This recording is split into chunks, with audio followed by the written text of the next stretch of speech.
Start करने जा रहे हैं new chapter number 4 consumer protection, जो आप आईसीएसई के क्लास 9 के इकोनॉमिक्स में भी पढ़ चुके हैं। ये कंज्यूमर प्रोटेक्शन चैप्टर जो कॉमर्शियल स्टडीज़ के चैप्टर नंबर 4 में पढ़ेंगे आईसीएसई के रूल्स के हिसाब से। जो टॉपिक के कंटेंट्स में है अकॉर्डिंग टू द सिलेबस, उसी टॉपिक का वीडियो हम बना रहे हैं आपको समझाने के लिए है। तो पहला हम पॉइंट्स स्टार्ट करते हैं। Definition of consumer protection. Consumer protection होता क्या है? कंज्यूमर प्रोटेक्शन, ये नाम ही इंडिकेट कर रहा है कंज्यूमर को प्रोटेक्ट करना। कंज्यूमर को प्रोटेक्ट किया जाए किसी गलत एक्टिविटी से। वो गलत एक्टिविटी क्या है?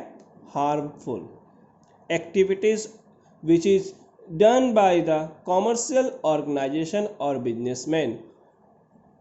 ये गलत एक्टिविटीज़ क्यों अपनाई जाती है? क्योंकि ये लोग ज़्यादा से ज़्यादा प्रॉफिट कमा सके, बिजनेस का अच्छा ग्रोथ हो सके। तो आज के दिन में मार्केटिंग जो बिजनेस का जो सबसे बड़ा जरिया होता है, उस मार्केटिंग के थ्रू हम बिजनेस को इस तरह से प्रमोट कर देते हैं, हम प्रोडक्ट को इस तरह से प्रमोट करते हैं, कुछ गलत अफवाहें या कुछ गलत स्टेटमेंट भी प्रोड्यूस किया जा सकता है, जिससे कंज्यूमर को समझने में आसानी नहीं मिल पाती है। तो एक्सप्लॉइट होने की चांसेस यहाँ पर बढ़ जाती है। जैसे गरीब लोग हैं, उनसे प्राइस ज़्यादा ले ली जा रही है, तो वो क्या करेंगे? क्या गरीब जो हैं कंज्यूमर हैं, क्या उन्हें खाने का कोई अधिकार नहीं? क्या उन्हें गुड्स सामान खरीदने का अधिकार नहीं? उन्हें भी है।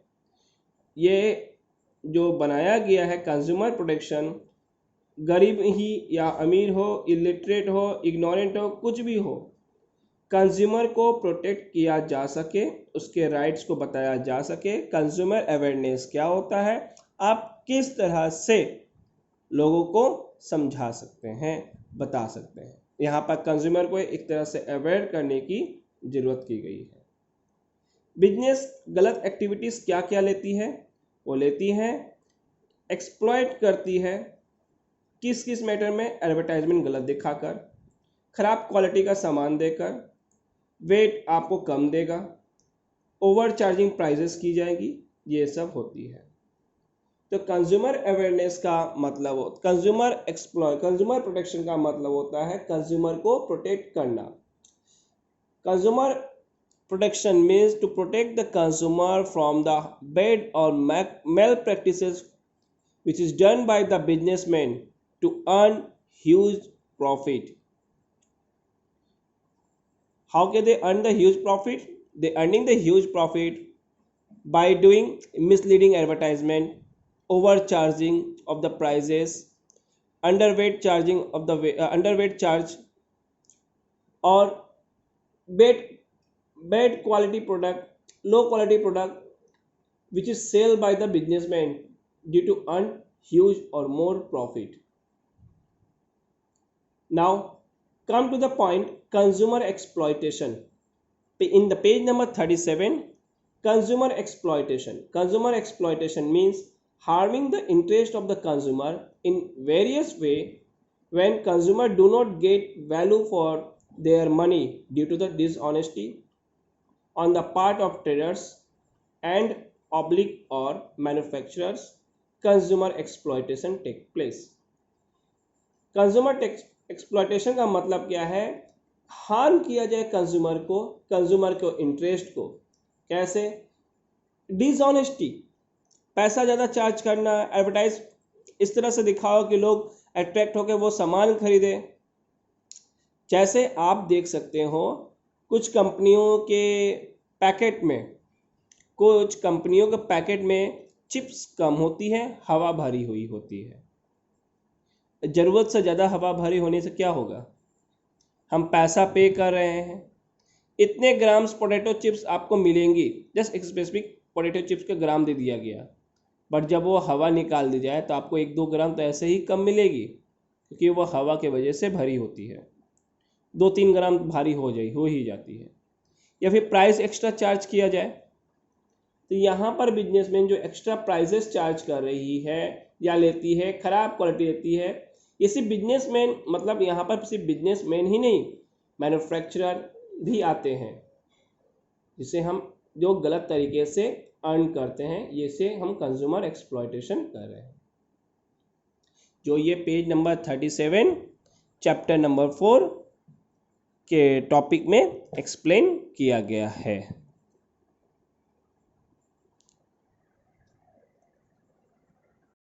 आते हैं पेज नंबर 38।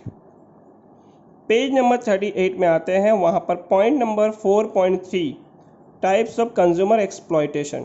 कंज्यूमर किस तरह से एक्सप्लॉयट को, मैंने कंज्यूमर को किस तरह से कंज्यूमर को एक्सप्लॉयट किया जाता है बिजनेसमैन के द्वारा। तो पहला देखो point Roman number 1, over charging. Over charging का मतलब है charging the unjustified high prices, मतलब कंज्यूमर से ज़्यादा पैसा लिया जाता है। Under waiting, giving the less weight और क्वांटिटी, मतलब जितना देना चाहिए उतना ना देकर कम क्वांटिटी या फिर जो वेट देना चाहिए वो कम वेट का सामान दिया जाता है। आप अगर 1 kg लेने जा रहे हैं सामान, तो आपको 1 kg ना देकर कुछ कम दिया जाता है। ये हुआ अंडर चार्जिंग या अंडर वेट। नेक्स्ट आता है एडल्ट्रेशन। एडल्ट्रेशन का मतलब क्या होता है, मिक्सिंग किया जा रहा है सामान में, कोई अनडिज़ायरेबल एलिमेंट्स के साथ मिक्स किया जा रहा है। जैसे हॉर्स डंग इन धनिया पाउडर, देखिए बुक में ही लिखा हुआ है हॉर्स डंग, माने घोड़े की जो शिट होती है वो धनिया पाउडर में मिला दी जाती है। सिर्फ यही एक एग्जाम्पल नहीं है, और भी है। जैसे हम पपीता जो खाते हैं, उस पपीते के बीए को सुखाकर गोल मिर्च में मिक्स कर दिया जाता है। मस्टर्ड ऑयल में एक अलग तरीका का मसाला आता है, उसे मिलाकर उनमें तेजीपन, मतलब ऐसा किया जाता है जिसकी में स्मेल करने से आपको नाक में थोड़ी सी जलन महसूस होगी। तो लो क्वालिटी के तेल में इस तरह से मिक्स की जा रही है। तो इस तरह से मिक्सिंग बहुत सारी होती है।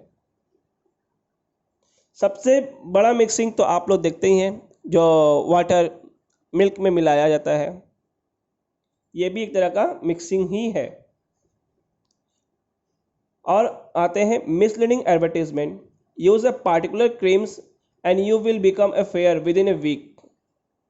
एडवर्टीजमेंट में आपने ऐसा देखा होगा, फिर कंपनी का नाम नहीं ले रहा हूँ, आप क्रीम को यूज़ कर रहे हो, क्रीम को यूज़ करने से आप गोरे हो जा रहे हो, या आप ऐसा कोई पान मसाला कंज्यूम कर रहे हो तो आप तरक्की कर रहे हो। तो ये जो ऐसी जो ऐड दिखाई जाती है, आप कोई ऐसा वेस्ट पहनते हो, उस वेस्ट पहनने से आप बहुत लकी हो जाते हैं। ये जो एग्जाम्पल जो दिखाया जाता है एडवर्टाइज के थ्रू, ये जो एडवर्टीजमेंट दिखाई जाती है, ये जो है आदमी को मिसलीड कर सकती है। Now not information consumer about the adverse impact of the product. बहुत से ऐसे प्रोडक्ट हैं जिसके एडवर्स इफेक्ट के बारे में नहीं लिखा होता है। If you are not using according to the guidelines then you may face some problems. ये ऐसे गाइडलाइंस नहीं रहती हैं जो कंज्यूमर को एक्सप्लॉइट कर सकती है। नाउ हम आते हैं नेक्स्ट पॉइंट में, importance of the consumer awareness. Importance of consumer awareness, point number 4.4, page number 38। Consumer exploitation occurs largely due to the ignorance of the consumer. Consumer के इग्नोर करने से कंज्यूमर एक्सप्लॉइटेशन होता है। Now consumers who are aware of their rights are not likely to be exploited। जो aware होते हैं, जो जानते हैं अपने राइट्स को, उनके साथ एक्सप्लॉइट करना इतना आसान नहीं होता। Aware and the careful consumer can oppose attempt made to exploit them. जो अवेयर होते हैं, केयरफुल होते हैं, उन्हें एक्सप्लॉइट नहीं किया जाता, बल्कि वो अपोज हो जाते हैं इस अटेम्प्ट के। गवर्नमेंट और कंज्यूमर एसोसिएशन ने बहुत सारे कैंपेनिंग भी की है कंज्यूमर को अवेयरनेस के लिए। जैसे सबसे बड़ी example Jago Grahak Jago, the most popular campaigning to aware the consumer about their rights. तो आप ये देख सकते हैं, ये है इम्पोर्टेंस कंज्यूमर अवेयरनेस। मैंने governments and the consumer association they are taking the lots of steps, lots they are making the lots of rules and regulation. They are giving the so much penalty to the businessmen if they are doing any bad or malpractices to harm the interest of the consumers. So awareness is not in the hands of the consumer only, or not only the hands of the government or the consumer association. यहाँ पर सभी को government जो अपने duties निकाली है consumer के benefit के लिए कर रही हैं। कंज्यूमर अवेयरनेस जो एसोसिएशंस हैं वो लोग भी कंज्यूमर को राइट्स उसकी ड्यूटीज़ के बारे में समझा रहे हैं। उससे बड़ा कि कंज्यूमर को अपनी राइट्स को समझनी होगी कि किस तरह से उन्हें अवेयर रहना है और केयरफुल रहना है। नाउ हम नेक्स्ट टॉपिक पे आते हैं, पेज नंबर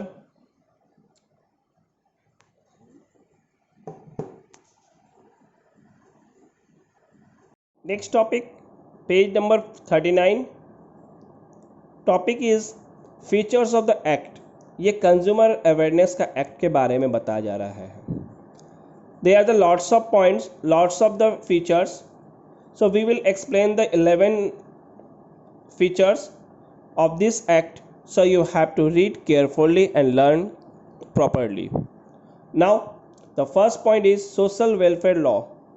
ये जो लॉ बनाई गई है कंज्यूमर प्रोटेक्शन एक्ट, ये जो एक्ट है इसी उद्देश्य से बनाई गई है कि सोसाइटी में जितने भी कंज्यूमर है उनके साथ किसी तरह का हार्मिंग ना हो, एक सोशल वेलफेयर वर्क किया जा सके। Now I am going to read the paragraph. Social welfare law. It is a highly progressive piece of social welfare legislation. It is acclaimed as the Magna Carta of India consumer. Magna Carta of Indian consumer.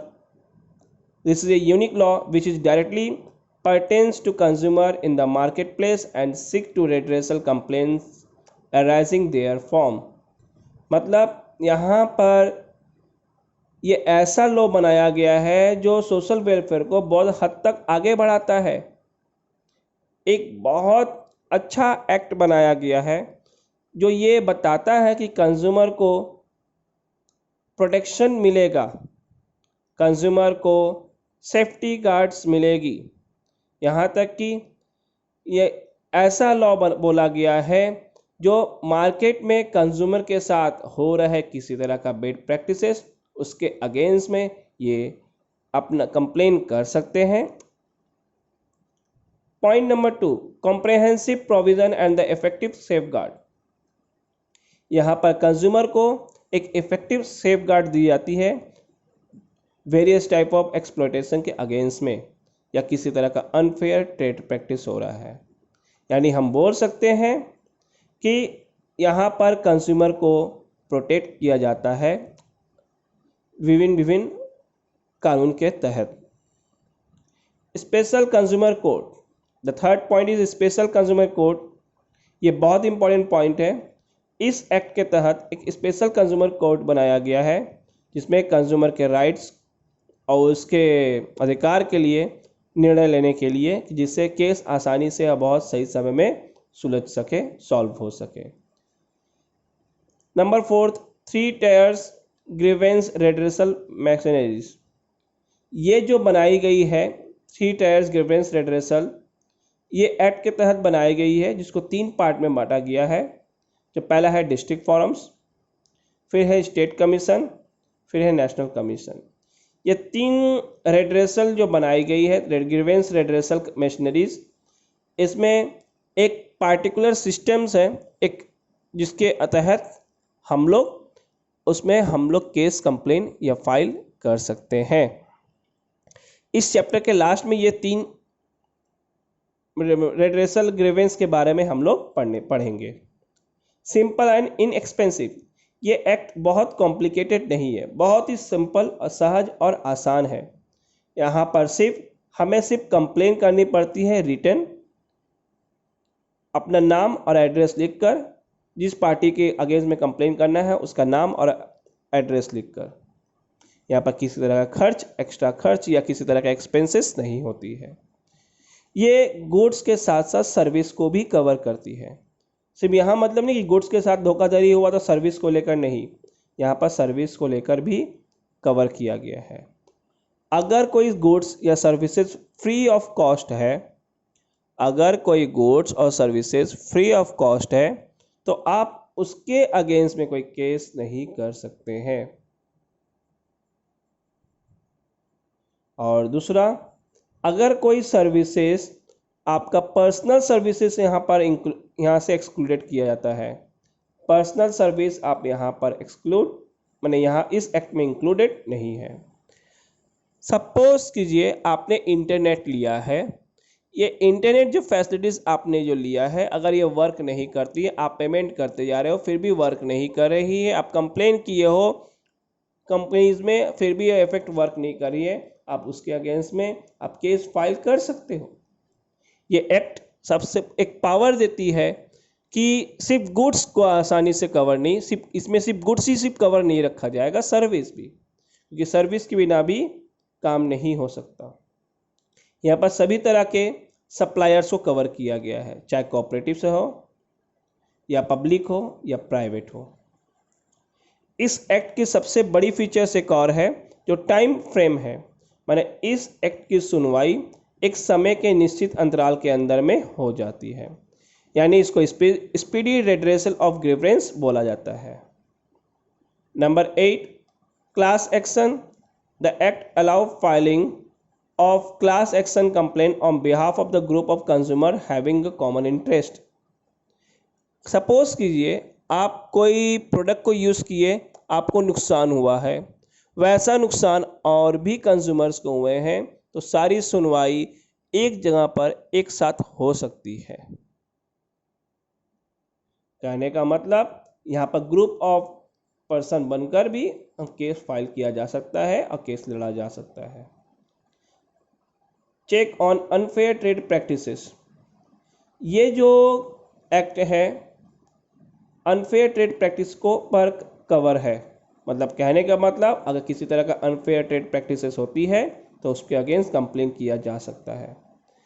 Food adulteration हो, wait की कमी हो, over charging हो, directly to district forum पे हम complain कर सकते हैं।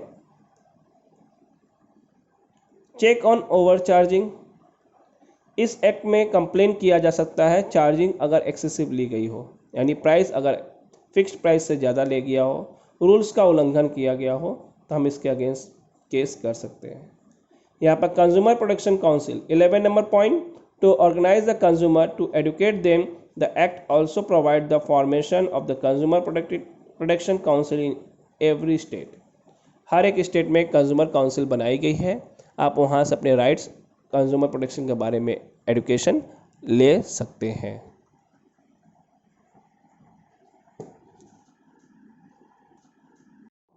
Page number 40, point number 4.7, right of the consumer. ये इस चैप्टर का सबसे इम्पॉर्टेंट पॉइंट है। यूँ समझ लीजिए अगर इस चैप्टर से कुछ क्वेश्चंस आने रहे तो इस टॉपिक के से आने की चांसेस बहुत हद तक ज़्यादा होती है। आते हैं कंज्यूमर प्रोटेक्शन के राइट्स के बारे में पढ़ने का।